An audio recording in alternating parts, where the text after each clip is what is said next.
All right, starting just back up where we left yesterday. Now we're going to be talking about the Zhou Dynasty. If you remember, the Zhou are going to be the ones who overthrew the Shang, with Wu Wang leading the rebellion in 1045. He justified this using the mandate of heaven. Please go over the mandate of heaven again with your teacher. Great. Now that you've done that, because I assume you press pause, we're going to look at how long the Zhou dynasty lasts. So it's 800 years, and they're able to last for 800 years by creating a bureaucracy. Now, a bureaucracy is when you have a lot of people working for your government. Kings couldn't rule the entire land. We look down on the bottom left of this map, we see the Zhou territory in the white was pretty huge. Therefore, the king can't be in every place at once. So therefore, just like we had with Persian or satrapies, he's going to have some of his aristocrats going and being lords of the land. That being said, the king owned all of the land within the Zhou dynasty. Now, the king would go and have his governors, his aristocratic lords, control the land, and they would have the peasants on there, and the lords would have control over their peasants. This is going to be something called feudalism, which we're going to look at a lot more next year. Now, for the peasants to be on the land, they had to farm it and give part of the crops to their lord. Now, the power that the lords had was all passed down by heredity.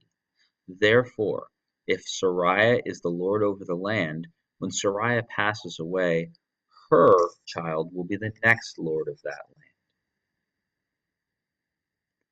Now, as we talked about with the mandate of heaven yesterday, the mandate of heaven made the king also the religious leader for China. So therefore, the king is going to be at the important rituals to make sure that the ancestors were pleased with what was happening in China. Because remember, the Chinese at this time are practicing something called ancestor worship, where their ancestors could be part of the spirits around them, and that could have direct impacts with their daily lives. Now we just see the change from the Shang dynasty to our Zhou dynasty, how we see a much more diverse social class system, from the military to something that looks a little more like what we've seen with other civilizations. Now we see, though, that China is not going to be a completely unified area. Now, the Zhou will last 800 years, but not controlling all of China. We see at 770, we have something called the Warring States period of China, where different families are going to be at war with each other. Now, during this time, they're all going to build walls to block out the different factions from coming in and attacking.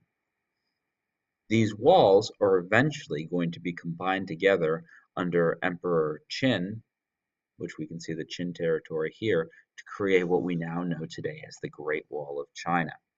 Now, the Zhou are still going to be the most powerful people in China at this time, but they did not have the ability to go and control all of the other Chinese states.